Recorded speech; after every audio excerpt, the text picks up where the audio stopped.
Linz, you know, one of the great things about being on the ground is you get to learn the local challenges beyond the headlines. I like how you're wording that, the local challenges beyond the headlines. Oh, I found one. Here in St. John, they have an intersection. Okay, hear me out. They have an intersection that is so bad, even the locals hate driving through it. They try to avoid it if they can, but it's really tough to avoid. It's one of the only two east-west corridors to get across. They call it Sims Corner. It's not just an annoyance, though. Here's the thing. Experts say it is actually becoming a threat to our national supply chain. So guess what? I decided to check it out. Andrew, hi. Hi, Lindsay. Great to meet you. Welcome to St. John. Yeah, and welcome to Sims Corner, right? Yes, Sims Corner, that's right, the infamous intersection. And why is it so infamous? It's a long-standing problematic intersection in terms of flow of, anytime you've got a collision of rail traffic, vehicle traffic, and pedestrian traffic in an intersection that's not really well aligned, it makes it very problematic. Okay, so when we're looking at it behind us right now, this is a bit calmer, this is not rush hour. That's right. But even me watching the traffic navigate its way through, you've got four ways, you've got two stop signs, you've got a one-way, you've got the rail, and then in some of the lanes, you have limitations on which way you can turn. And a yield sign in there as well. When rail traffic comes through, it blocks two of the roads going into the intersection. It's not just going across one, it actually goes across two roads.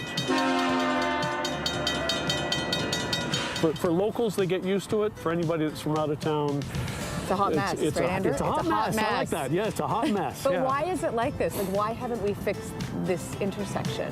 I think there's a couple of sides to that. I mean, it's becoming an increasing problem now because train traffic is becoming more frequent. We've got a port that fortunately has had some good investments made in it. Container traffic is increasing quite a bit. This has gone on for decades. It's becoming more and more intolerable for people. I bet. And to your point, I mean, this isn't just annoying for people. This has major impacts on really the supply chain, if you think about it, getting goods from one side to the other. It's as we've seen the talk more recently, you know, with the interprovincial trade barriers coming down and wanting to promote interprovincial trade. This is part of the National Transportation Corridor. This is major container traffic that's going from here through to the Ontario-Quebec markets. It's a key bottleneck in terms of that movement and creates a real safety risk for local residents. It seems a little bit dangerous for people to try to navigate. That would be a mild understatement. Yeah. It's quite frankly at times it's a death trap in terms of people, any pedestrian or cyclist trying to navigate that intersection. So what are the solutions that are on the table? It's been looked at from a variety of different standpoints. If you look at it just from the city's standpoint in terms of the vehicle traffic and pedestrian concerns, they would say some sort of roundabout maybe would do it. Or over the years, they've looked at different types of signaling that could be put in place for it. Right. But that doesn't address the rail traffic. We know that the provincial government right now is taking a look at different options. There's been a few things considered.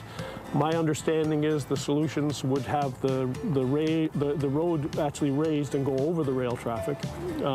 And you're talking about a project that's probably $70–80 million at least to realign the intersection. That's a heavy price tag. Andrew? I think I should try to drive it. Oh, wow. As somebody that's not been from here, I'm not sure I want to go with you, but we can give it a try.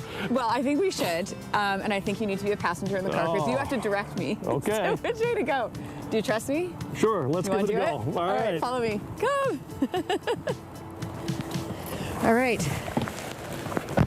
Welcome to my vehicle. Thanks. I want to make sure that everybody is safe. So I'm gonna just put my helmet on. Nice, I like it. Now, I have one for you if you want. I think I'll be. I'm putting my trust in you. Okay, thank you. Okay, so Andrew, we're gonna try to go straight. Keep in mind, you just had a yield sign there that you just went through because there's traffic that can come up this way. So you just ran the yield sign. I ran the yield. That's okay. But I'm sure that I'm not the first person to do that. I would dare say you probably aren't. Well, that's right. Okay, so I'm at the stop sign. These guys don't have a stop. That's right. These guys don't have a stop. That's right. These folks over here do. Ah! But they'll try and rush you as well. These guys will? Oh yeah, exactly. Is this like a? Okay, so I'm first. Okay, ready? But I gotta keep it. Okay, I get it. And now I've got to get into this lane? Yep. Okay. Is this 2 lanes? This is 2 lanes okay. only because you've got to get into Tim Hortons, of course, you got to have an exit for it. Okay, well, let's try to do people Oh, wait, I don't have a stop sign. That's right. Okay, I would have probably stopped there. Watch out, I'm coming. And this, oh, I see what you mean. Okay. That's where you have the yield sign coming down because cars cut across that way as well. It is a hot mess. Right, so the yield. So I have to yield to locals know it. You don't see a signage on it, but you do have a traffic meter. So this guy, coming okay, up. so now I stop. And so he's got to go through. So that's where you, again, if you don't know the intersection, you wouldn't know to necessarily stop there. Oh, right, my first attempt, it went right through. We made it. You're safe. Well played. You are safe. Thank goodness I had my helmet on, right? Didn't hurt, I'm sure. I'm sure it made you feel very secure. No, exactly, yeah. Okay, Andrew, we made it. Well done. Safe and sound. Very good. I think my helmet really helped things. You only broke a couple of rules going through, but we made it through. Oh, we made it through.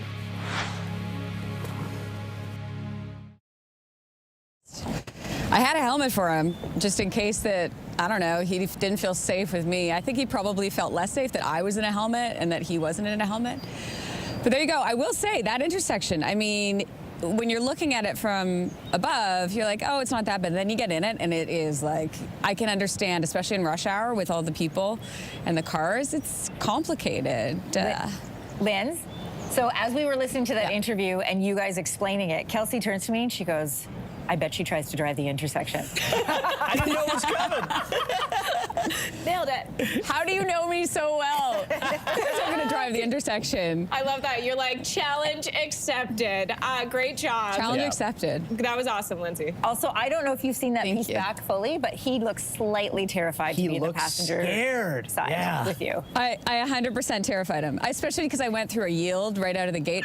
But in my defense, and he will tell you this, there's no yield sign. Right. Yeah. There's no yield sign, and the mark on the ground is quite faded. So if you are not familiar with the intersection, you would have done the same thing. Wow. Yeah. Challenging intersection indeed. Well, thank you very much, Lindsay. That was great. Really appreciate it. I didn't know that it was going to end That with the was driving. great. That was amazing. Yeah. I'm glad you made it Props safe to and Andrew, sound. too. Yeah.